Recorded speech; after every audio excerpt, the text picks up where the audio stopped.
하나님 감사합니다. 저희를 구원하여 주시고 영원한 천국의 소망을 주시고 하나님의 귀한 교회 안에서 교회를 섬기고 또 복음을 사랑하고 함께 복음을 전하며 이 복음을 후대까지 연결될 수 있도록 또 희생하는 마음과 자원하는 마음 또 봉사할 수 있는 귀한 마음을 주심에 하나님께 감사드립니다.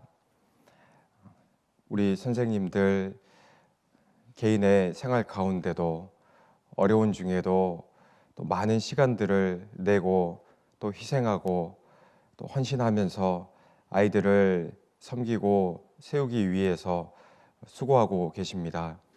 하나님께서 각 사람의 형편과 상황을 친히 돌봐주시고 인도하여 주셔서 하나님 앞에 영육 간에 많은 축복을 더해 주시고 기쁨으로 또 행복한 중에 이 믿음의 길을 걸어갈 수 있도록 은혜를 베풀어 주시옵소서. 오늘 필요한 것들을 깨달아 알 수 있도록 도와주시고 저의 마음에 위로를 하여 주시고 또 힘을 더해 주시기를 간절한 마음으로 기도드립니다. 저를 사랑하시는 예수님 이름으로 기도드렸습니다. 아멘. 창세기 1장 27절입니다.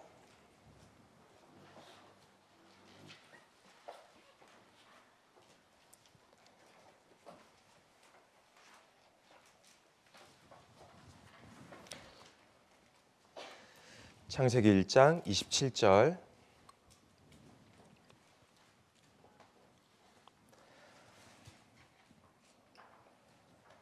같이 읽으시겠습니다. 하나님이 자기 형상 곧 하나님의 형상대로 사람을 창조하시되 남자와 여자를 창조하시고 이번 공과 제목이 사람의 창조인데 우리 학습 목표를 먼저 이해를 해야지 학습 목표에 맞게 아이들에게 전달해 줄 수가 있잖아요.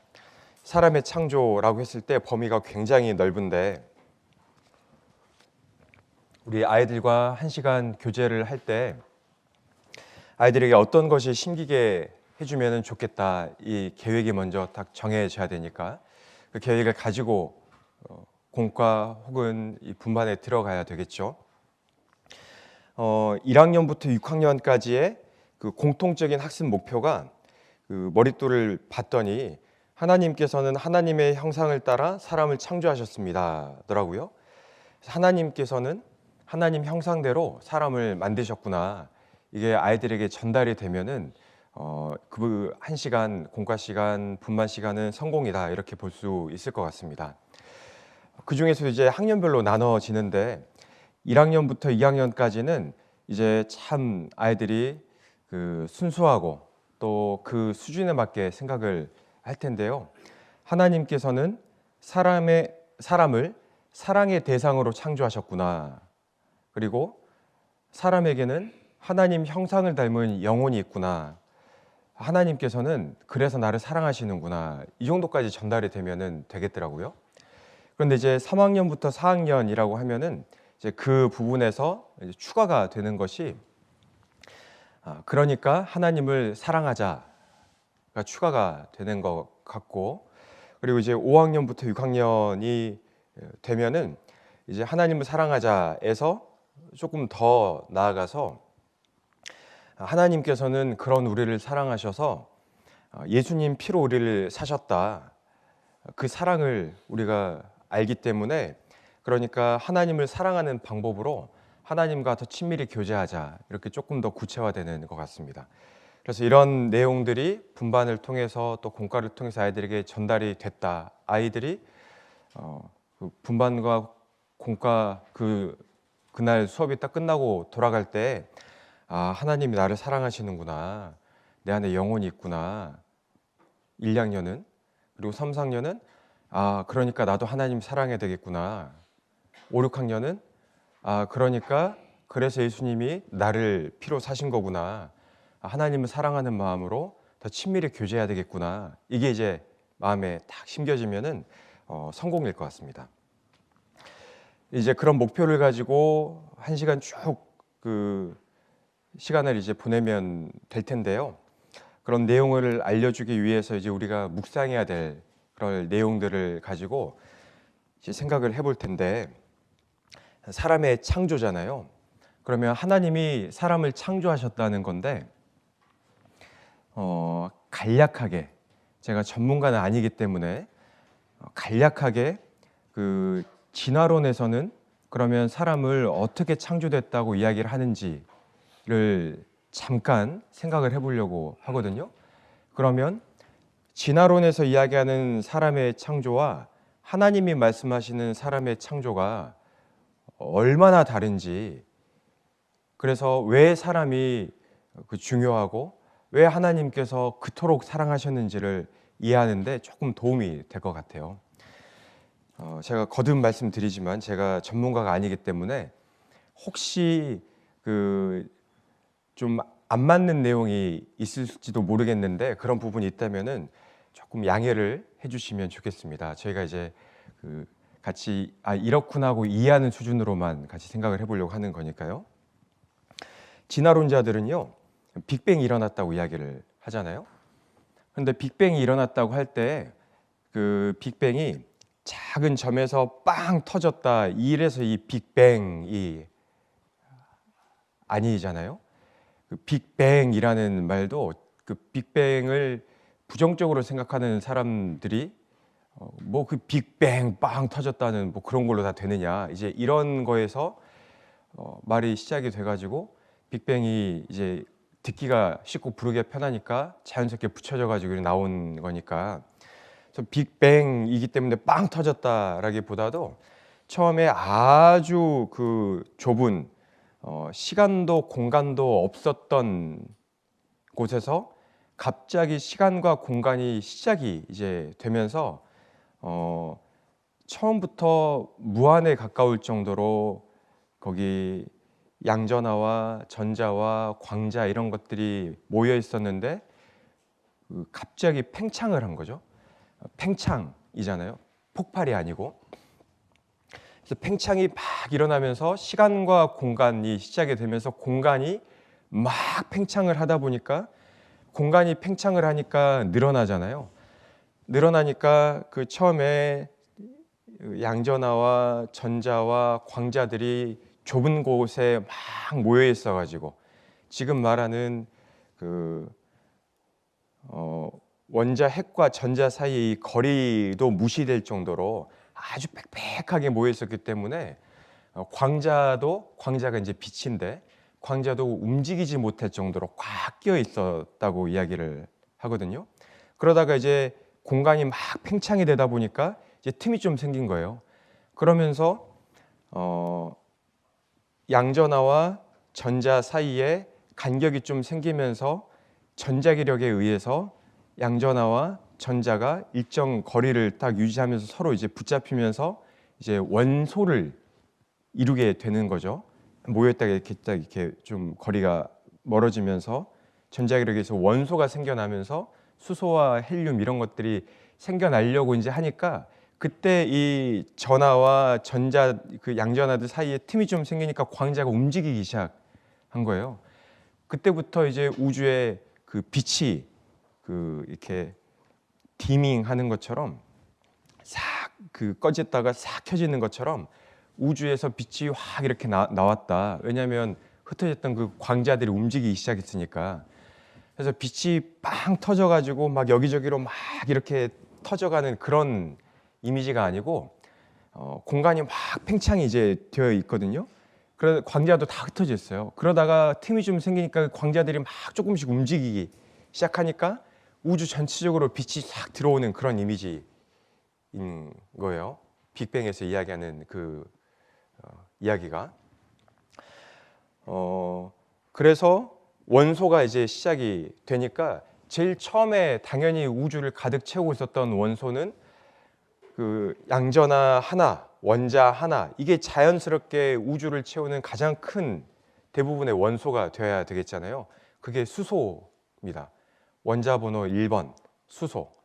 그러니까 우주는 수소가 굉장히 대부분을 차지하고 있었고, 원자 번호 2번이 헬륨인데 양전하가 하나가 아니고 이제 두 개가 되고 거기 중성자가 두 개가 되고 전자가 두 개가 되면은 이제 헬륨이 되거든요. 그러니까 많아봐야 양전하가 하나든지 양전하가 두 개든지 이제 그 정도까지밖에 안 되는 거잖아요. 우주에 이렇게 차 있는 것들이.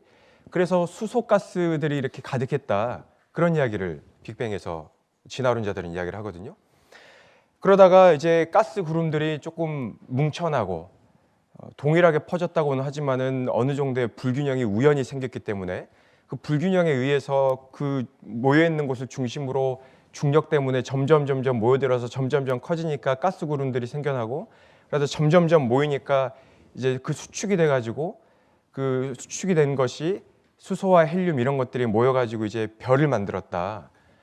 그랬는데 이 중력 때문에 막 끌어당기는데 이게 너무 커지니까 규모가 커지니까 수축이 막 일어나 가지고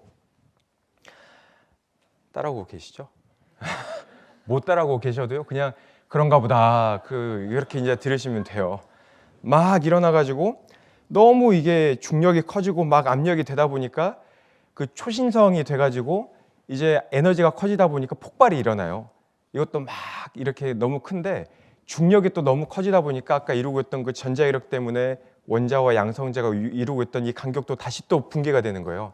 다시 모이니까 에너지가 너무나 커져가지고 핵융합이 일어납니다. 이게 이제 초신성이 폭발을 하는 건데 핵융합이 일어나가지고 너무 에너지가 이제 크게 나오니까 뻥 터지는 거거든요. 이 핵융합이 일어나는 게 왜 중요하냐면 이때 그 전자기력도 무시될 정도로 큰 에너지 때문에 다시 이렇게 모여지니까 원소들과 원소들끼리 가지고 있었던 그 양성자들끼리도 가까워지면서 그 핵이 융합이 되는 거거든요. 그러니까 양성자들이 처음에 하나, 두 개였던 것이 이제 초신성이 폭발하면서 우연히 아주 극소량으로 양성자가 세 개, 네 개까지 이루어진다고 이야기를 해요. 그게 리튬, 베릴륨 이런 건데 원자기호 3번, 4번 이런 건데 그러니까 초신성이 폭발을 한번 딱 하면요. 아주 극소량으로 원자기호 3번, 4번, 원자기호 3번, 4번이라는 것이 양성자 개수거든요. 양성자가 3개, 4개 정도 되는 원소들이 이제 만들어지는 거예요. 그렇게 해가지고 빵 터지니까 원자기호, 양성자 3개, 4개 정도 되는 것들이 그때 생성이 돼가지고 우주 전역에 뻥 터집니다. 퍼집니다. 뻑 퍼졌잖아요. 그러다가 또 가스 구름들이 또 형성이 돼가지고 중력 때문에 또 모여가지고 이렇게 또 그 아까 같은 방법들을 쭉 하면서 양성자 숫자가 핵융합이 계속 그 초신성 폭발에서 일어나가지고 양성자 숫자가 많이 이렇게 이루어지면은 그 양성자가 26개까지는 모일 수가 있대요. 그게 이제 원자 번호 26번이 철이거든요. 철. 그러면 이제 그 철이 또 우주에 극소량 퍼졌을 거잖아요. 그럼 또 우연히 그 철과 수소 아까 그 많았던 그 가스들과 이렇게 막 모여가지고 그 중력 때문에 막 모여가지고 수축을 해가지고 이제 핵융합이 일어날 때 그 안에 우연히 이제 철들이 좀 있는 거예요. 그럴 때 철들이 있어야지 26번 정도 되는 무거운 원소들까지 있어야지 또 초신성 폭발이 빵 일어났을 때 그때 만들어질 수 있는 게 우라늄이랍니다. 근데 우라늄이 왜 중요하냐면은 자연적인 상태에서 만들어질 수 있는 원소들 중에 제일 무거운 원소가 우라늄이라고 하거든요. 우라늄 몇 번이냐면 92번이에요. 근데 93번, 94번까지는 아주 미세한 양이 있긴 하는데 대부분 이제 만들어지는 것이 92번까지는 자연적으로 만들어질 수 있다. 근데 이제 그런데 또 이렇게 들으시다가 어떤 전문가 선생님들께서 또 이야기를 하실 수가 있죠. 근데 저희가 학교에서 배울 때는 118번까지 했다고 배웠는데요. 그럴 수 있잖아요. 근데 92번, 93번, 94번까지는 자연적으로 만들어질 수 있는데 그 후로는 이제 과학자들이 인위적으로 만든 원소입니다. 그러니까 자연에서 만들어질 수 없는. 그러니까 아까 양성자 숫자가 더해지면은 그게 막 새로운 원소들이 만들어진다고 했잖아요. 그러니까 우라늄 이런 데다가 93번, 94번 이런 데다가 이제 뭐 하든지 아니면 다른 원소들을 이렇게 핵융합을 하든지 해가지고 실험실에서 인위적으로 만든 것이 지금 118번까지 성공을 했대요. 119번은 지금 아직 실험 중에 있답니다. 그러니까 자연적으로 만들어질 수 있는 게 92번인데 우리 지구에요 92번이 있어요. 우라늄이 있잖아요. 그러니까 우리 지구가 만들어질 정도까지 되려면은 초신성 폭발이 많이 일어나야 되고 또 많이 이루어지지 않고 몇 번 사이에 우라늄들이 만들어졌다 하더라도 우주 전역에 퍼져 있던 그 우라늄은 아주 극소량인데 이런 것들이 막 하다가 우연히 이렇게 돼가지고 딱 모여가지고 지금 지구까지 만들어졌다는 거잖아요. 이게 이제 그 진화론에서 이야기하는 그 창조의 순간이거든요. 그러다가 우연히 가스 구름들이 뭐 우라늄까지 포함한 이런 가스 구름들이 만들어져 가지고 쭉 모여 가지고 원시 태양계가 만들어졌고 그러다가 우연히 이렇게 만들어져 가지고 태양을 중심으로 해서 수금지와 목도 천에 이런 행성들이 옆에 이제 뛰는데 그런데 또 보면 지구형 행성이 수성, 금성, 지구, 화성까지죠. 틀린 거 있으면 알려주세요.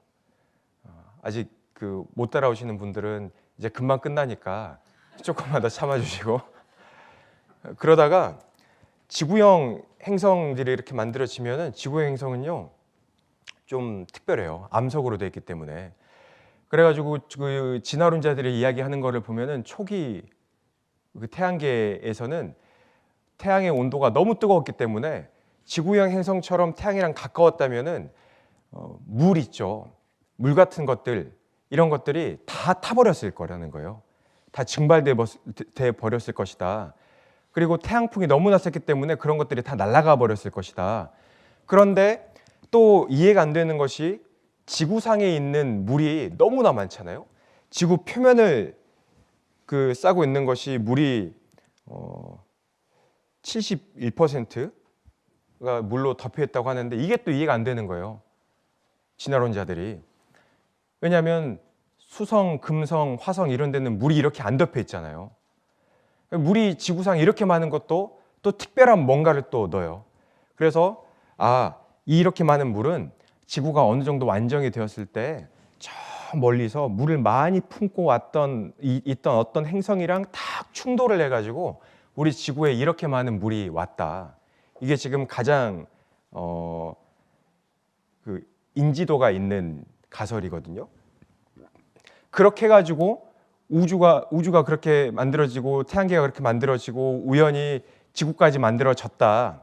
그런데 그 상태에서 우연히 또 이런 상황이 돼가지고 무기물에서 유기물이 만들어졌다. 그런데 무기물에서 유기물이 만들어진 것은 설명할 수는 없다. 아직까지 설명 못한다고 합니다. 그래서 이제 유기물이 만들어졌고 그러다가 많은 그런 진화들을 쭉 통해서 이제 사람까지 왔다. 이게 진화론이거든요. 그러니까 얼마나 많은 우연을 겹쳐가지고 지금 이렇게 온 게 진화론이고 하나님께서는 태초에 하나님이 천지를 창조하시니라. 멋있잖아요. 그런데 제가 한번 예전에 이게 궁금해가지고 막 고민을 해본 적이 있어요. 공부를 해본 적이 있는데 도대체 그러면 어떻게 만들어졌다고 설명을 하는가 그래서 방금 했던 것들 쭉 이렇게 막 공부를 해본 거예요. 그랬는데 제일 처음에 아까 그 과학자들이 지금까지 설명하고 있는 제일 처음의 상태가 탁 퍼져가지고 이제 그 원소들이 만들어지면서 우주에 빛이 들어왔다고 했잖아요. 그게 지금 과학자들이 설명할 수 있는 제일 처음이거든요. 그 이전은 모른답니다. 이제 좀 보시면 아시겠지만은 거기까지는 우리가 설명할 수 있다. 그 이전은 모른다 하거든요.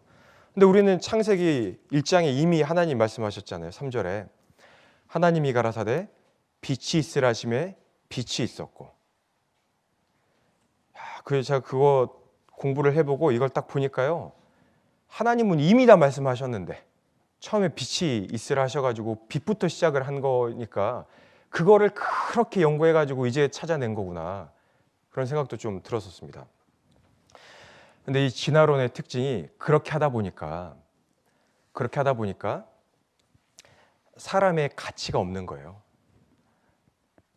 그렇게 큰 우주에 그렇게 많은 우연의 산물일 뿐이다.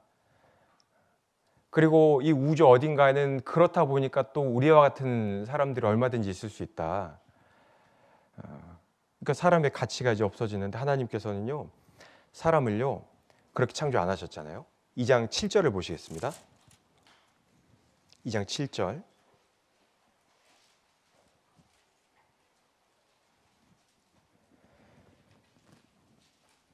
여호와 하나님이 흙으로 사람을 지으시고 생기를 그 코에 불어 넣으시니 사람이 생명이 된지라. 하나님께서는 제일 처음부터 우주를 딱 만드시고 별들을 만드시고 행성을 만드시고 그 안에 생물들을 다 만드시고 종류대로 만드신 다음에 사람을 딱 만드셨는데 사람을 흙으로 지으셨다고 말씀하셨거든요.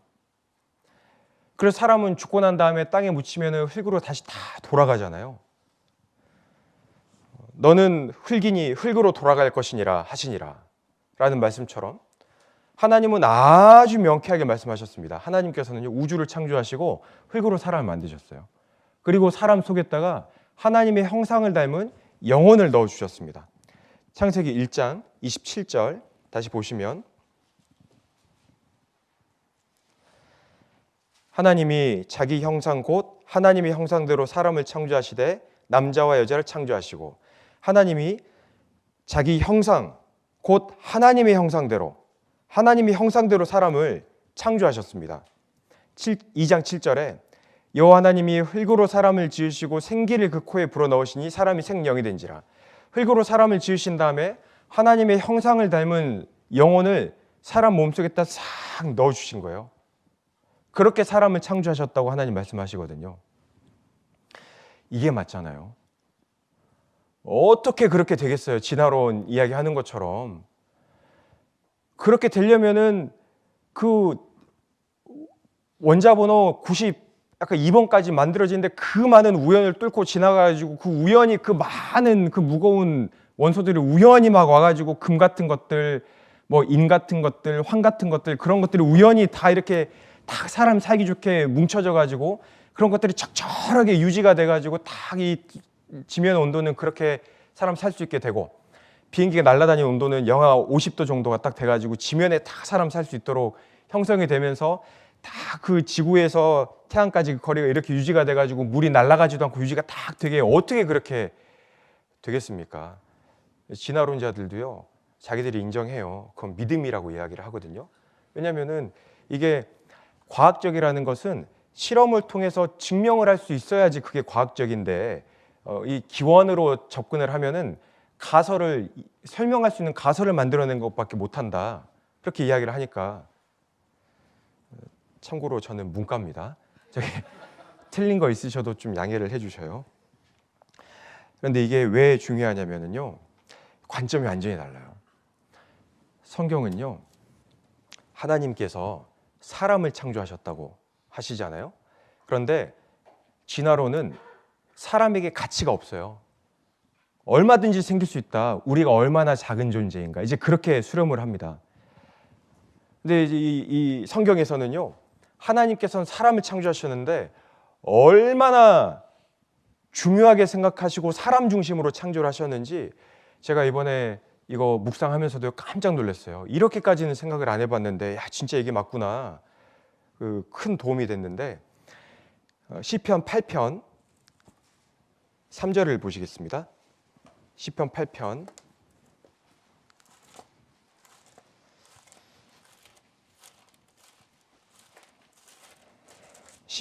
3절.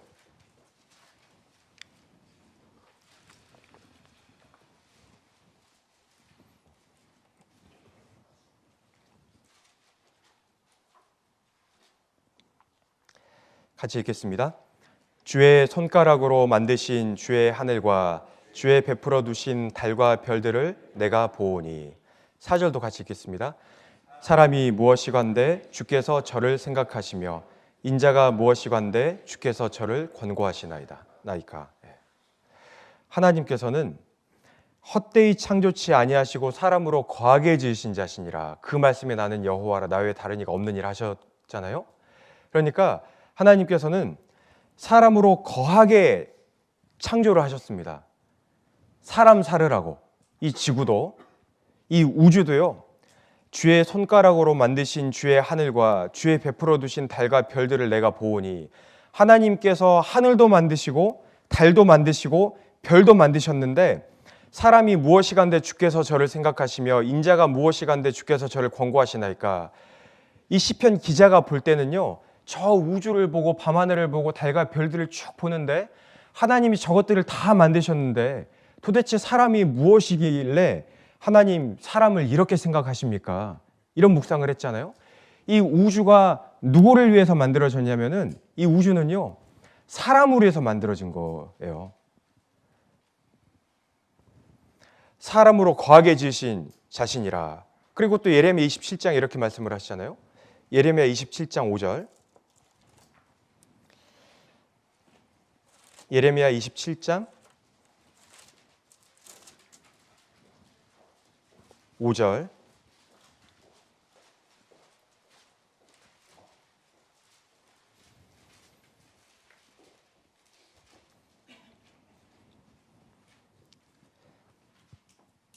나는 내 큰 능과 나의 든 팔로 땅과 그 위에 있는 사람과 짐승들을 만들고 나의 소견에 오른 대로 땅을 사람에게 주었노라.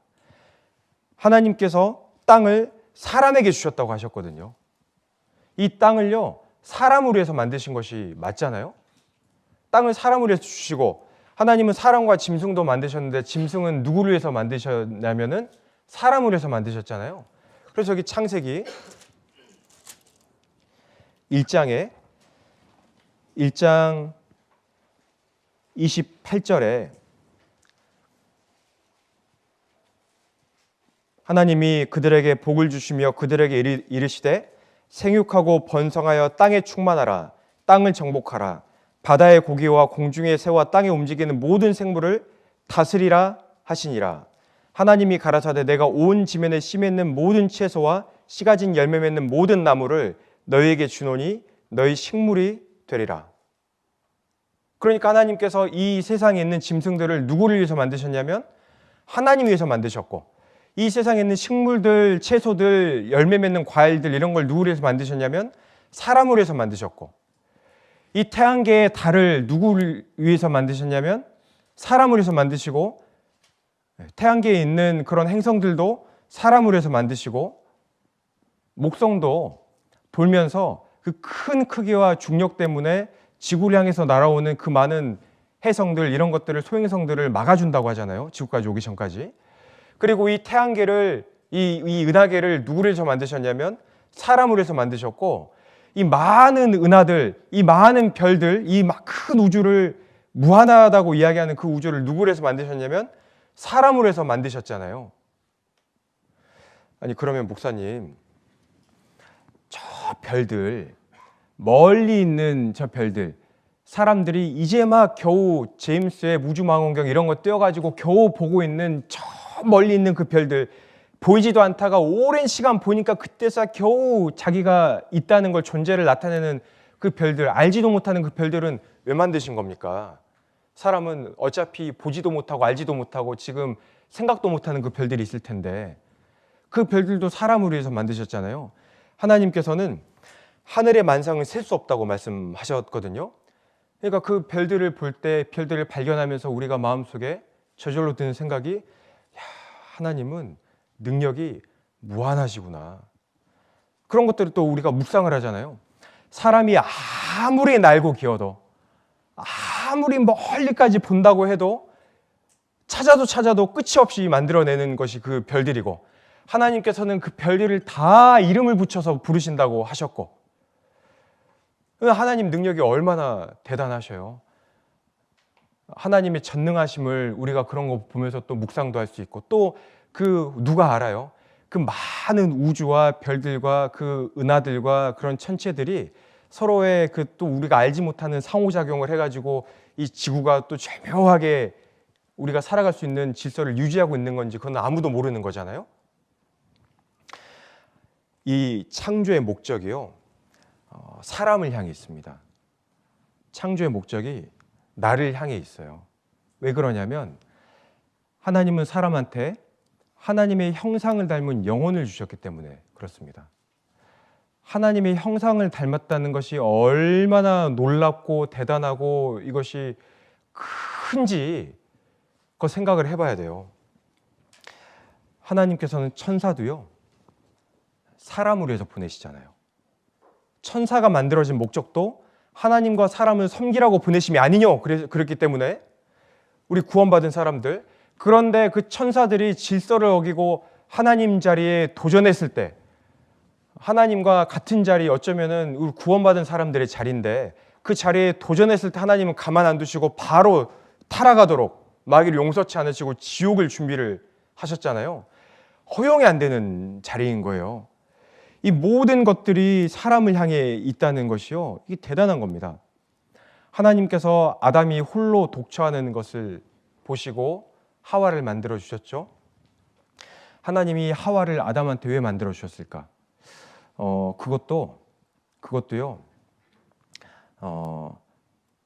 하나님의 사랑을 깨달으라고 만들어 주신 거거든요. 하나님께서 홀로 계실 때 사랑의 짝을 만드실 것을 계획하시고 사랑의 짝을 만드셨잖아요. 하나님은 영이시기 때문에 사랑의 짝이 될 수 있는 것은 하나님의 형상대로 지어진 영혼밖에 안 됩니다. 그래서 사랑의 짝으로 사람을 만드시고 그 안에 영혼을 넣어 주셨는데, 그 귀한 영혼, 사람, 그 귀한 사람을 살아가게 하시려고 이 우주를 만드신 거잖아요. 그러니까 이게 비중이 완전히 다른 겁니다. 이 우주를 만드셔가지고 이 사람을 위해서, 그래서 아담에게 에덴 동산을 만들어서 에덴 동산을 다스리라 이렇게 주셨잖아요. 사람을 위해서. 그런데 하나님의 사랑의 짝은 아담이에요. 아담의 사랑의 짝은 하나님이죠.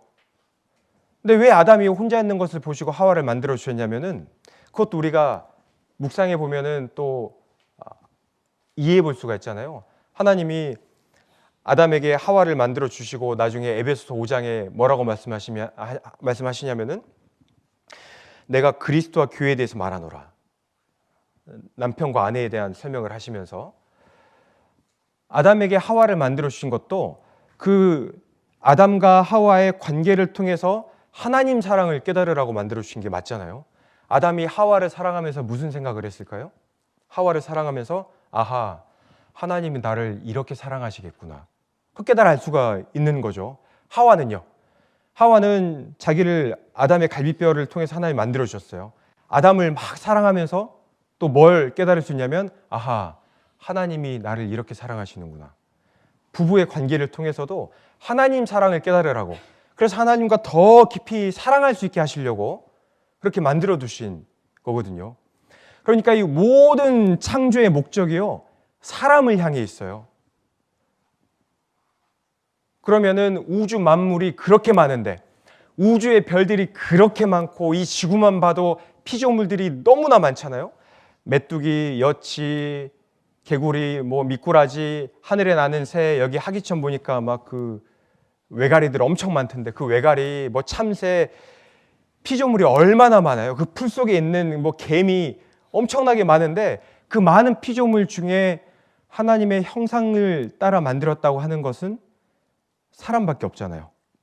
그러면 하나님 우주 만물을 한순간에 딱 보실 때 제일 관심이 가는 것은 누가 뭐래도 사람이죠. 근데 그 사람이 어떻게 됐습니까? 사람이요, 죄가 들어와가지고 지옥 가게 됐잖아요. 죄 때문에. 그러니까 그거 보실 때 하나님 마음이 얼마나 타시겠어요. 사랑의 짝으로 만들어놨는데 지옥 가게 생겼잖아요. 그러니까 하나님께서 우주 만물은 말씀으로 창조하셨는데 사람을 건져내시기 위해서는 그 하나님께서 사람 몸을 입고 이 땅에 직접 오신 거예요. 그래서 죄를 다 짊어지시고 피를 다 흘리시고 죽으시고 죄값을 다 해결하시고 부활하셔서 우리에게 제일 처음 이야기하신 것이 손에 못자국과 옆구리에 창자국을 쫙 보여주시면서 평안이 있을지어다, Peace be with you 그러시잖아요. 이 봐라, 죄 다 해결했다, 이제 참된 평안을 너에게 준다, 너 참된 평안을 누리게 되었다. 그리고 누구든지 믿기만 하면 천국과 운명을 만들어 주시고 하늘로 올라가시면서 승천하시면서 이 복음을 땅끝까지 전파하라. 말씀하셨잖아요. 그리고 지금 하나님 우편에 계시면서 지금도 우리를 뜨겁게 사랑하는 그런 눈으로 보시면서 복음 전해지는 일을 교회를 통해서 하시니까 그렇게 생각을 해보면은요, 아하, 이 영혼이 얼마나 귀하구나를 알 수가 있어요. 우리는 구원을 받았습니다. 그런데 구원을 안 받은 사람의 영혼도요, 너무나 귀한 거예요. 하나님은 우주 만물의 존재 목적이 사람이기 때문에. 마태복음 13장 44절을 보시겠습니다. 마태복음 13장 44절.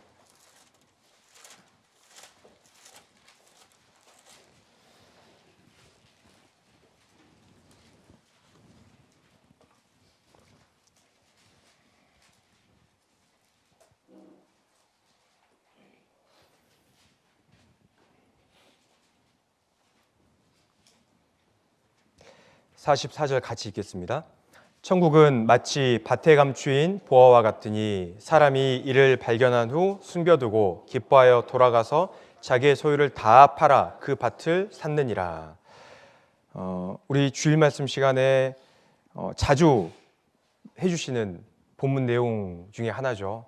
여기 첫 번째 나오는 밭에 감추인 보화, 이것은 하나님 편에서 사람에게 해주시는 일이고, 45절부터 46절에 극히 값진 진주 하나, 이거 만난 이 장사, 이 사람에 대한 이야기는 이제 사람이 하나님 편에 하는 이야기잖아요. 여기 44절에 보면은 천국은 마치 밭에 감추인 보화와 같다. 이 밭은 세상입니다. 밭은 세상이요, 좋은 씨는 천국의 아들들이요, 가라진 악한 자의 아들들이요, 이렇게 쭉 나오니까 바로 위 38절에 밭은 세상이요 나오잖아요.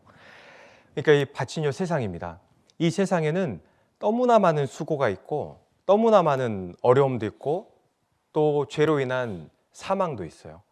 그런데 밭은 일하는 곳이기 때문에 하나님께서 일하시는 곳입니다. 이 밭에요 감추인 보화가 있는 거예요. 하나님이 이 세상을 보실 때 보화와 같은 것, 하나님의 형상대로 지으심을 받았다고 하는 사람의 영혼이 있어요.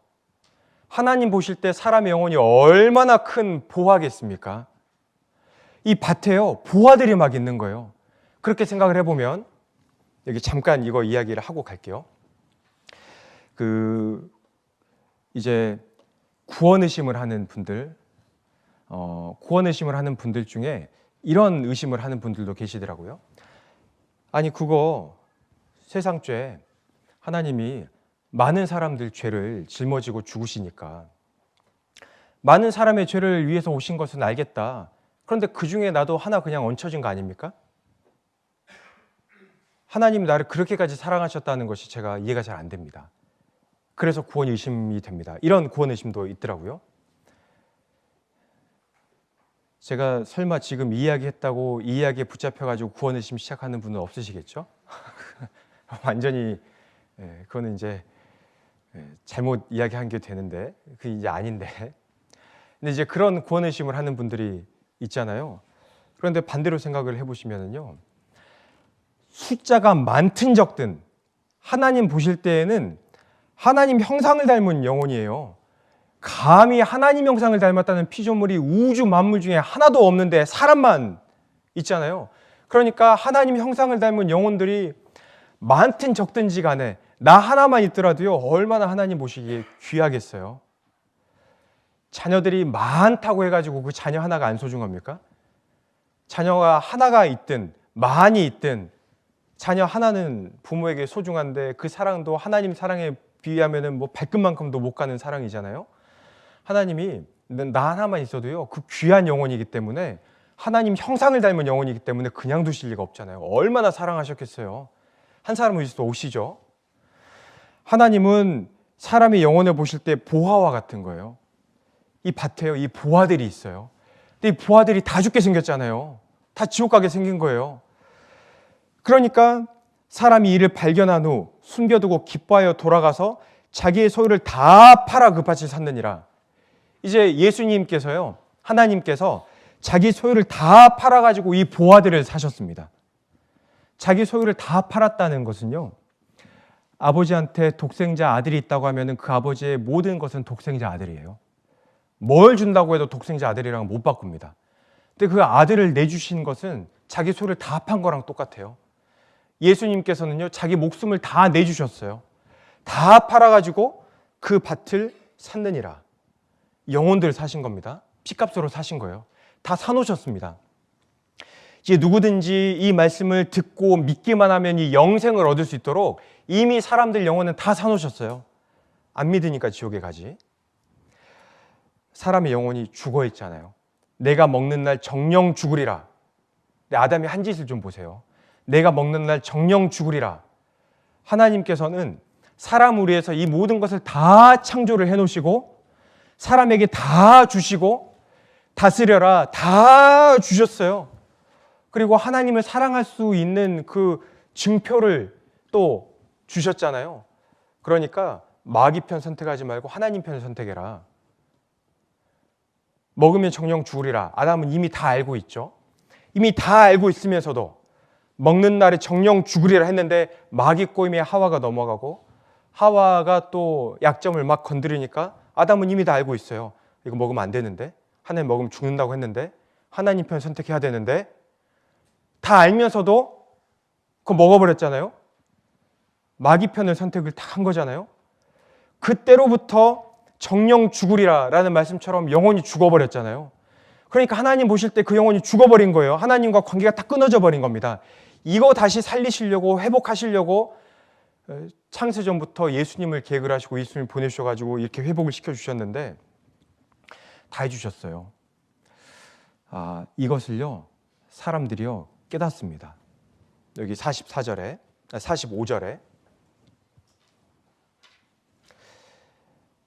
또 천국은 마치 좋은 진주를 구하는 장사와 같으니 극히 값진 진주 하나를 만남에 가서 자기의 소유를 다 팔아 그 진주를 샀느니라.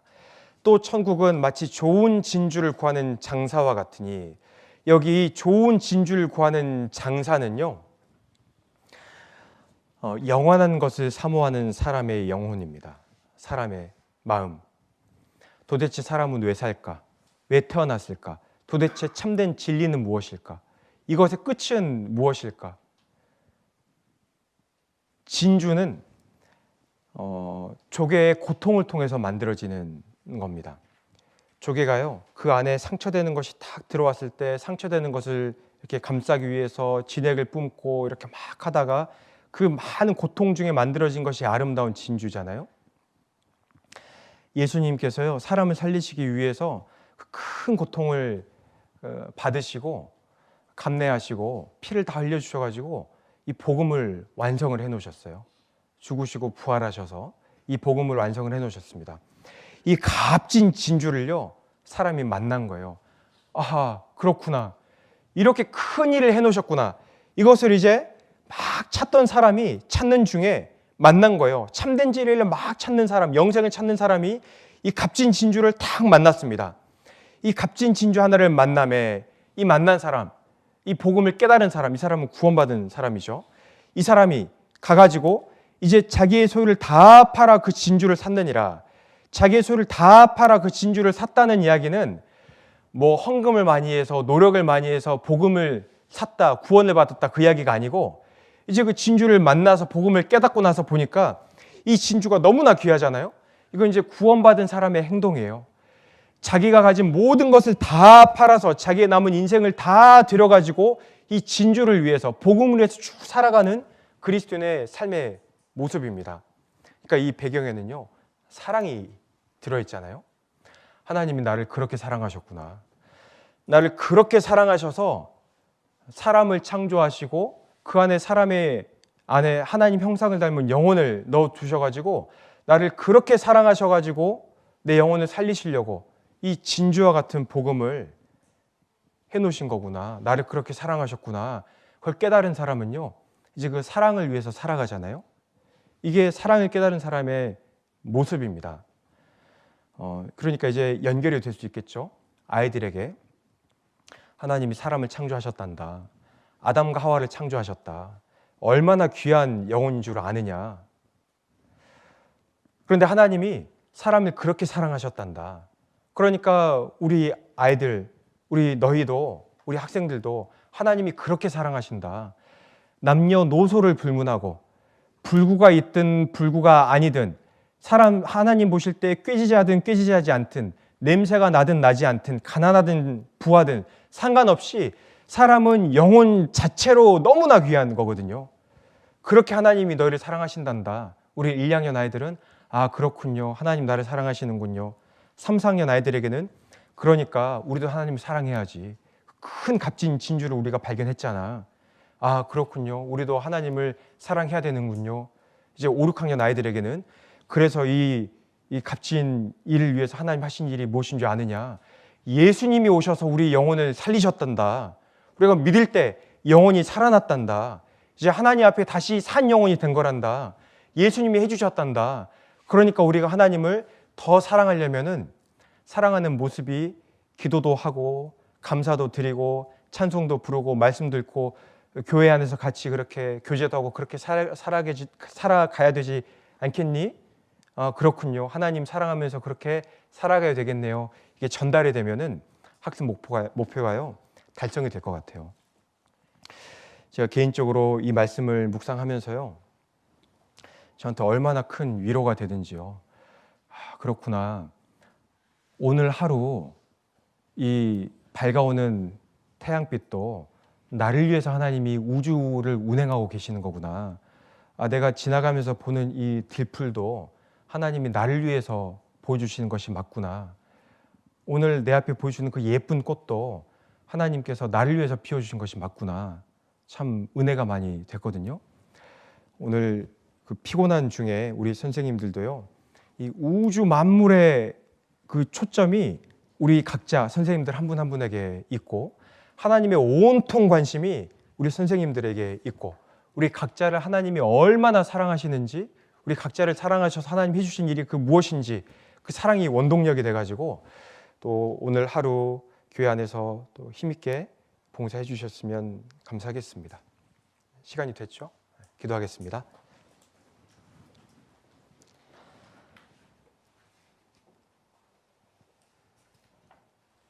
하나님 감사합니다. 저희를 구원하시고 영원한 천국의 소망을 주시고 또 이 낮고 천한 세상을 살아가는 중에 교회를 허락하시고 교회 안에서 함께 복음을 전하고 또 서로 사랑하면서 교회를 섬기고 또 세워가는 일을 할 수 있게 은혜를 베풀어 주심에 감사를 드립니다. 여러 가지 어려운 중에 수고하시는 선생님들께 하나님 크신 위로와 또 축복을 더해 주시고 우리가 또 세우고 있는 아이들 귀한 일꾼으로 성장이 되어서 우리 교회를 통해서 주의 복음이 세상 끝날까지 더욱더 힘있게 전해져 갈 수 있도록 크게 역사하여 주시옵소서. 저희를 사랑하시는 예수님 이름으로 기도드렸습니다. 아멘.